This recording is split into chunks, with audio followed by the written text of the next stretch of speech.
Je crois qu'aujourd'hui, on peut constater à la réalisation qu'on a atteint notre objectif, qui était d'avoir d'abord une salle d'une capacité suffisante. Alors, on peut faire des salles de 300. Nous, on a dimensionné à 600 pour pouvoir accueillir des artistes déjà d'un certain niveau, avec une salle de cette dimension qu'on n'aurait peut-être pas pu faire avec une salle de 200 ou 300 places. L'ambition, c'est vraiment d'associer, de permettre à l'ensemble des Poisiliens, des Poisiliennes et de la population de pouvoir s'intégrer, s'inscrire dans le développement de la politique culturelle de la collectivité. De ne pas avoir que du grand public spectacle, mais d'avoir aussi des choses peut-être un peu plus techniques, peut-être pour un public qui est plus à la recherche de la découverte. Parfois, on a envie peut-être de concerts plus légers, peut-être plus techniques. Ça attire aussi d'autres genres de public. Tout l'intérêt pour nous, c'est de faire venir une grande variété de personnes au podium. Nous allons procéder à l'inauguration de ce magnifique bâtiment. Je vais te laisser, Ségolène, par amitié et surtout par le financement que la région a bien voulu nous octroyer. Donc je te laisse le plaisir de couper le ruban du podium. C'est avec un immense plaisir et une certaine fierté que nous inaugurons aujourd'hui notre centre culturel événementiel, le Podium. Ce projet s'inscrit dans l'aménagement de Poisy, une vision qui m'anime au quotidien depuis bientôt 40 ans. Il vient apporter une nouvelle dimension pour réaffirmer l'identité de Poisy, la ville où il fait bon vivre. La culture constitue un élément essentiel du bien-être à travers sa vocation d'échange, d'enrichissement et d'évasion. Elle doit être accessible à tous. Le conseil municipal et moi-même sommes particulièrement heureux de pouvoir mettre à disposition de la population de Poisy, et même, j'allais dire au-delà, un équipement qui remplit des fonctions culturelles, événementielles et cinématographiques. Le podium sera également ouvert aux entreprises qui souhaiteront y organiser des séminaires, des salons et tout événement qu'ils jugeront utile.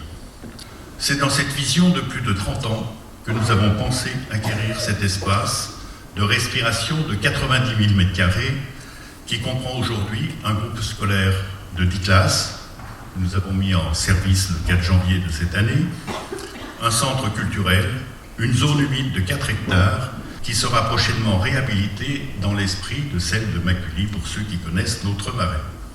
Quel bel espace de rafraîchissement dans la ville dans cette période de réchauffement climatique. Je voudrais adresser mes félicitations et mes remerciements à toute l'équipe de maîtrise d'œuvre, en particulier aux architectes Richard Plotier et Jean-Michel Vergès, pour la qualité architecturale de ce bâtiment et leurs idées innovantes, telles que le revêtement en inox bronze des façades ou l'isolation en bottes de paille de cet équipement. Mes remerciements iront aussi à l'ensemble des entreprises qui ont œuvré dans un contexte difficile, marqué par la crise sanitaire, le manque de personnel et les difficultés d'approvisionnement. Merci également aux propriétaires fonciers qui ont accepté de céder leurs parcelles pour la réalisation de cet équipement et du groupe scolaire du parc. Merci à l'État, avec un soutien de 300 000 € pour le groupe scolaire, octroyé au titre de la DTR, c'est-à-dire la dotation d'équipement des territoires ruraux. Merci à la région qui nous a beaucoup accompagnés dans ce projet, à hauteur de 708 000 € au titre du contrat Ambition Région. Le département de la Haute-Savoie a également apporté un soutien financier de 260 000 € et la commune de Lovagny, je salue son maire Henri Chiarelli, présent ici, pour ce soutien de 20 000 €. Le reste de cette opération a été entièrement autofinancé à hauteur de 18 millions d'euros. Je me permettrai de vous adresser à vous et à tous et à vos familles, très chaleureusement, du fond du cœur, une bonne année. En tous les cas, c'est le vœu que je forme pour vous ce soir.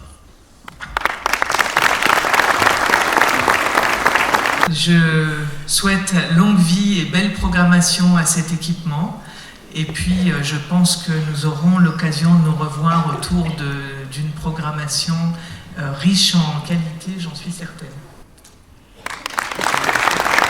un lieu, c'est un bel endroit, mais c'est aussi une capacité à le faire vivre. Donc, recruter un directeur témoigne du professionnalisme de la commune. Chaque collectivité a un élu emblématique qui marque son histoire. Et ce soir, en m'exprimant dans cette magnifique salle, j'ai le sentiment de sceller un tel statut pour Pierre Bruyère.